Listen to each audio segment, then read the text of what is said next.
Hello बच्चास, कैसे हो आप लोग सब। This is Arjuman Akhtar from the team red 5 and here we will study civics of class 6। ठीक है, इन प्रीवियस 3 to 4 वीडियोस हमने एक न्यू चैप्टर स्टार्ट किया था of civics, that is understanding diversity. हमने उसमें बहुत सारी चीजें गॉन थ्रू कर ली थी, बहुत सारे एक्सप्लेनेशन हमने कर लिए थे। और मैंने प्रीवियस वीडियो में, इससे पहले एक वीडियो में हमने लद्दाख की केस स्टडी की थी, so that we could understand कि स्टेट वाइज क्या क्या डाइवर्सिटी होती है। और मैंने आप लोगों को कहा था in the next video we will be discussing case study of Kerala. हम लोग केरला के बारे में जानेंगे कि केरला खुद में डाइवर्स कहते हैं, और फिर हम लोग लद्दाख और केरला के बीच में कंपैरिजन करेंगे, तब हमें डाइवर्सिटी और अच्छे से समझ आएगी।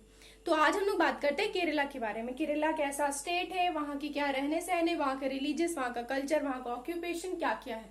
ठीक है, इतिहास में पहले केरला था क्या। तो सबसे पहले let's move on to the topic, the case study of Kerala. First of all, सबसे पहले अगर हम केरला की बात करें तो हम क्या डिस्कस करेंगे, केरला का लोकेशन क्या है। Where is Kerala located? Kerala is located at the south west corner of India. ठीक है, and surrounded by one side, इसका सी से सराउंडेड है, surrounded by sea on one side and by hills on the another side. Kerala हमारे देश के south west area में लोकेटेड है, जिसके एक तरफ समुंदर है और दूसरी तरफ हिल्स है। इससे आप लोगों को यहाँ की क्लाइमेट का तो अंदाजा हो ही गया होगा बच्चों। किसी भी स्टेट की अगर एक तरफ हिली एरिया हो और दूसरी तरफ समुद्री इलाका हो तो यहाँ का मौसम वेट एंड ड्राई होता है। ठीक है, ह्यूमिड होता है। यहाँ बहुत ज्यादा गर्मी नहीं पड़ सकती, पड़ेगी गर्मी, लेकिन ह्यूमिडिटी बहुत ज्यादा यहाँ की। यहाँ पे क्या होगा, यहाँ पे बहुत अच्छा ह्यूमिड क्लाइमेट होगा। यहाँ पे हर चीज बैलेंसिंग वे में होगी, कभी बहुत अच्छा और कभी बहुत होता है ना, बहुत ज्यादा गर्मी बहुत ज्यादा ठंड, ऐसा कुछ यहाँ पे नहीं होगा। यहाँ पे लमसम सभी चीजें शांत और अच्छी होगी।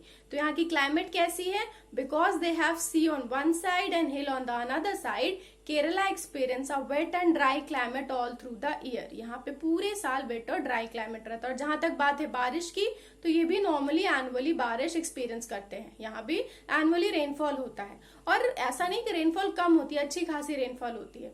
तो इससे आप लोगों को समझ आ गया होगा कि यहाँ का एग्रीकल्चर कैसा है। ये तो था हमारे साउथ का, क्योंकि अब अगर हम बात करें एग्रीकल्चर की तो हमने हमारे लद्दाख में क्या देखा था। लद्दाख हमारा ईस्ट का एक जोन है, तो ईस्ट जोन में हमने क्या देखा कि लद्दाख में because they experience a very less rainfall, वहां पे एग्रीकल्चर बहुत लिटिल अमाउंट में होती थी, है ना। लेकिन साउथ में हम ये देख रहे हैं कि यहाँ का क्लाइमेट वेट और ड्राई है, अच्छा भी है, खुशनुमा भी है, और थोड़ा सा ठंड भी है, और यहाँ पे नॉर्मली अच्छी रेनफॉल भी होती है। तो ऑब्वियसली यहाँ का सॉइल भी फर्टाइल होगा और यहाँ अच्छी खासी एग्रीकल्चर भी होती है। तो साउथ में दे एक्सपीरियंस आ गुड एग्रीकल्चर जोन, इसीलिए यहाँ का, क्योंकि बिकॉज साउथ की लैंड बहुत ज्यादा फर्टाइल होती है, यहाँ पे राइस की ग्रोथ बहुत ज्यादा अच्छी होती है। और जस्ट बिकॉज क्योंकि यहाँ पे राइस बहुत वैरायटी में ग्रोन होता है, यहाँ के लोग, majority people of Kerala, they use to eat rice with egg, rice with fish, rice with vegetable. वो चावल के साथ हर कुछ खाना बहुत, मतलब ज्यादातर उनका सरप्लस फूड में चावल बहुत ज्यादा नॉर्मल यूज में। अगर आप बात करो साउथ इंडियंस की तो वो लोग चावल बहुत ज्यादा खाते हैं, हर चीज में चावल, स्पेशली मछली के साथ तो उन्हें चावल चाहिए ही चाहिए। तो ये उनका खाने का बिल्कुल नॉर्मल तरीका है, मतलब बहुत आसान सा चीज है उनकी खाने के लिए। साउथ में चावल की बहुत ज्यादा वैरायटी, और लोग साउथ में चावल बहुत ज्यादा सरप्लसली खाते हैं, उनका सबसे बेसिक फूड है साउथ का। ये तो था यहाँ के एग्रीकल्चर के बारे में। अब बात करते हैं यहाँ के ऑक्यूपेशन के बारे में। अगर हम साउथ का ऑक्यूपेशन का बात करें ना बच्चों, तो सबसे पहले हमारे दिमाग में एक ही चीज आनी चाहिए, मसाले, स्पाइसेस। आई डोंट नो आप लोगों को पता है कि नहीं, बट साउथ अपने मसालों के लिए बहुत ज्यादा फेमस है। In south there are a large variety of spices grown, वहां पर बहुत ज्यादा मसालों की उत्पाद होती है। ठीक है, अगर आप लोगों को पता नहीं है, मैं जितने भी अभी नाम बताऊंगी मसालों का, आई डोंट थिंक सो हर बच्चों को ये पता होगा। Go and ask your mother, अपनी मम्मी के जाके पूछिए, क्योंकि हमारे किचन में आधे से ज्यादा जो मसाले होते हैं जो हम इस्तेमाल करते हैं अपने डे टू डे लाइफ में, वो साउथ से मैन्युफैक्चर्ड होते हैं। अगर बात करें हम लोग गोल मिर्च की, लौंग, इलायची, दालचीनी, ये सारे बेसिक जितने भी मसाले, ये सब कहाँ से आते हैं? साउथ से मैन्युफैक्चर्ड होते हैं। ठीक है, साउथ में इसकी पूरी की पूरी प्रोडक्शन होती है बच्चों। इसीलिए just because they have a large variety of spices, यहाँ पे लोग बहुत ज्यादा अमाउंट में क्या करते हैं, यहाँ पर उसका उपजाव करते हैं। और इसी वजह से यहाँ पे ट्रेडर्स बहुत ज्यादा आकर्षित होते हैं साउथ की तरफ। ट्रेडर्स के लिए साउथ बहुत ज्यादा आकर्षण का केंद्र है। क्यों? क्योंकि पहली बात तो यहाँ पे मसाले बहुत ज्यादा वेराइटीज में होते हैं, तो यहाँ से वो अपने व्यापार को बढ़ा सकते हैं। तो यहाँ पे बहुत ज्यादा ट्रेडर्स के लिए आकर्षण केंद्र था, बहुत सारे ट्रेडर्स यहाँ पर आते थे ट्रेड करने के लिए, और उनमें से हमारे जीविश और अरब के ट्रेडर्स, मतलब जीविश और Arabians were the first to arrive south for their trade. ठीक है, अपने व्यापार के लिए जीविश और अरेबियंस पहले थे जो यहाँ साउथ में आए थे मसालों का व्यापार करने। ठीक है, ये तो यहाँ की ऑक्यूपेशन की बात। अब अगर हम बात करें यहाँ का रिलीजियस और कल्चर कैसा है, तो सबसे पहला रिलीजियस जो हमारे इतिहास में, सॉरी हमारे इस केरला के साउथ के इतिहास में जो आया है, दैट वाज क्रिश्चियनिटी। ठीक है, एक अपोस्टल थे, मतलब एक एडवोकेट थे क्राइस्ट के, जैसे हम लोग कहते हैं ना, कोई एक इंसान जो किसी अलग से रिलीजियस को फैलाने के लिए, लोगों तक पहुंचाने के लिए रिस्पॉन्सिबल होता है ना, उसको कहते हैं एडवोकेट। तो यहाँ पे एक क्रिस्ट के एडवोकेट आए थे इंडिया में, हमारे सेंट थॉमस। ठीक है, सेंट थॉमस आए थे यहाँ से तकरीबन 2000 साल पहले, आज से तकरीबन 2000 साल पहले सेंट थॉमस इंडिया आए थे, और उन्हें ही क्रेडिट दिया जाता है कि सबसे पहले क्रिश्चियनिटी की शुरुआत इंडिया में उनके आने से ही हुई, उन्होंने ही की है, ऐसा इतिहास का फैक्ट है। ठीक है, तो यहाँ पे सबसे पहले सेंट थॉमस आए जो अपने साथ क्रिश्चियनिटी का रिलीजियस लेकर के आए थे, उनकी वजह से बाकी लोगों ने, कुछ जितने लोग फॉलो करना चाहते तो उन लोगों ने क्रिश्चियनिटी फॉलो की, और फिर एक अलग रिलीजियस बना दैट इज ऑफ क्रिश्चियनिटी। तो क्रिश्चियनिटी का एक मजहब यहाँ पे फॉलो होने लगा। ठीक है, इसके बाद फिर एक और इंसान आया, दैट इज इब्ने बतूता। एक नया इंसान आया, ही वॉज अ ट्रैवलर। आप इब्ने बतूता को जानते ही होंगे, I don't know if you know और नॉट। तो इब्ने बतूता एक स्कॉलर है बच्चों, एक स्कॉलर है, एक एक्सप्लोरर है। वो जगह जगह जाके अलग अलग शहर, अलग अलग देशों को, अलग अलग जगहों को एक्सप्लोर करता है। तो इब्ने बतूता इंडिया भी आया, साउथ भी गया, वो यहाँ पर आया, और अपने सारे रहने के दौरान तकरीबन 700 साल पहले वो इंडिया आया था। ठीक है, आज से मतलब अगर जैसे मैंने बताया कि सेंट थॉमस 2000 साल पहले आए थे, तो उस वजह से क्रिश्चियनिटी इंडिया में आई, हमारे भारत में लोग क्रिश्चियनिटी तब फॉलो करने लगे। उसी तरह इब्ने बतूता 700 साल पहले इंडिया आया था, वो यहाँ पर एक्सप्लोर करने आया था इंडिया को, और उसने एक ट्रैवल बुक, एक जर्नल, एक डायरी लिखी थी, जिसमें उसने मुस्लिम कम्युनिटी के लाइफ के बारे में, उसने एक कम्युनिटी को जिया, उसके अंदर वो कुछ दिन रहा।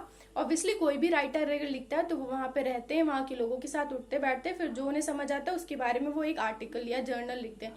तो उन्होंने भी आपकी लैंग्वेज में एक डायरी लिखी, जिसमें उन्होंने मुस्लिम्स के बारे में लिखा।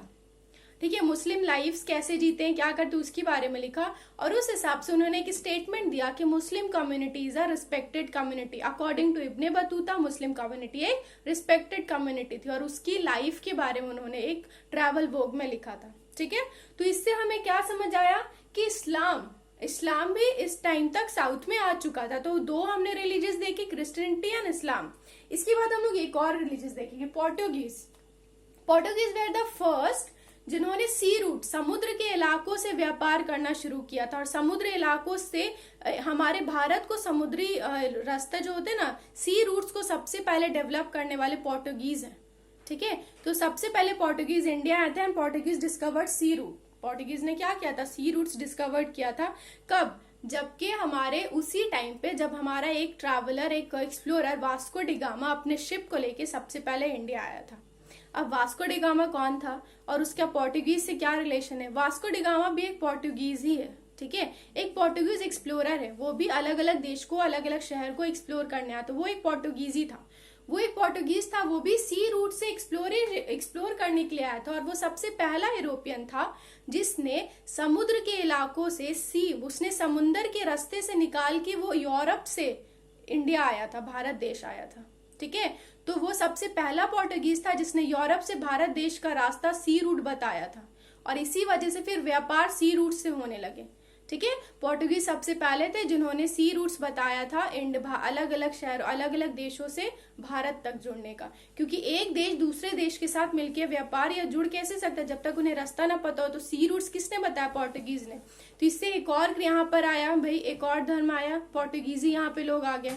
ठीक है, अलग अलग चीज यहाँ पर होने लगे। हम देख रहे हैं कि इतिहास के बहुत सारे लोग यहाँ पे आने लगे। इन सारे हिस्टोरिकल, क्योंकि इतिहास में इतने सारे लोग यहाँ पर आ चुके थे, अलग अलग इंसिडेंट्स यहाँ पे हो रहे थे, इन सब की बदौलत यहाँ के लोग क्या करने लगे, अलग अलग तरह के धर्म को फॉलो करने लगे।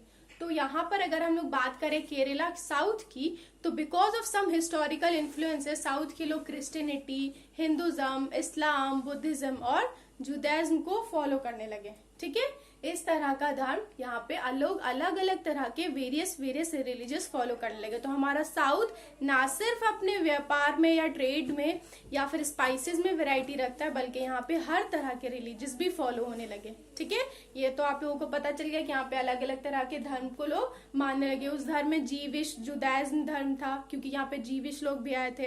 अरब से आए थे तो इस्लाम आया यहाँ पर, फिर यहाँ पे सेंट थॉमस आए थे तो क्रिश्चियनिटी आए, फिर हिंदुज्म आया, बुद्धिज्म आया। ये सभी तरह के धर्म यहाँ पे अलग अलग लोग जो फॉलो करना चाहते थे उस तरह के लोग यहाँ पे फॉलो करने लगे। और इस तरह हमारे साउथ में एक से ज्यादा वेराइटीज ऑफ रिलीजियस लोग फॉलो करने लगे। ठीक है, यहाँ पर एक बहुत टिपिकल और बहुत अच्छी एक बात है जो मैं आप लोगों को बताना चाहती हूँ, जो हमारे साउथ में ज्यादातर होता है।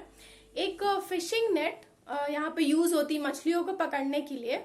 फिशिंग नेट, जिसे इन लोग छेना वाला कहते हैं, उससे ये लोग मछलियां पकड़ते थे। ऑब्वियसली साउथ है तो मछली तो कहीं नहीं जाने से रही, तो साउथ में लोग मछलियों को पकड़ने के लिए जो नेट इस्तेमाल करते थे, इन लोगों का मानना था कि वो नेट बिल्कुल एग्जैक्टली उसी तरह दिखता है जो लोग चाइना में नेट इस्तेमाल करते हैं मछलियों को पकड़ने के लिए।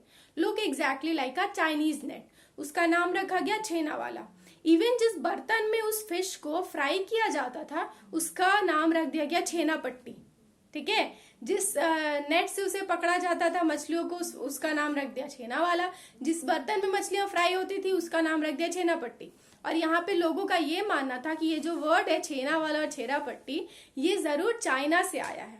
और ये जो नेट है जिससे लोग मछलियां पकड़ते, क्योंकि एग्जैक्टली चाइनीज नेट की जैसा दिखता है, तो ये वर्ड, ये मेथड हमारे चाइना से आया है, जो हमारे इंडिया में लोग फॉलो करते हैं। ठीक है, तो आपने यहाँ पे क्या देखा, यहाँ पे बहुत सारे वेराइटीज देखे ना बच्चों। तो यहाँ पे हमने डाइवर्सिटी को देखा और हमने अंडरस्टैंड किया कितने रिलीजियस, कल्चर, एग्रीकल्चर, ट्रेडर्स यहाँ पर आए। Okay, so that's all for today. आज के लिए इतना ही। In the next video we will be discussing the comparison between Kerala and Ladakh. उसके बाद हम लोग जानेंगे डाइवर्सिटी का आगे कुछ पार्ट्स। ठीक है, कि हमारे नॉर्मल और भी इतिहास में डाइवर्सिटी है कुछ बच्चों, जो हम लोगों को जानना बहुत जरूरी है। एंड आई होप इसके बाद आप लोग डाइवर्सिटी के बारे में बहुत अच्छे से समझ जाओगे। So that's all for today. See you in the next class. Till then, don't forget to study a little bit. Be safe at home, बच्चों. And yes, thank you for listening me. Bye bye.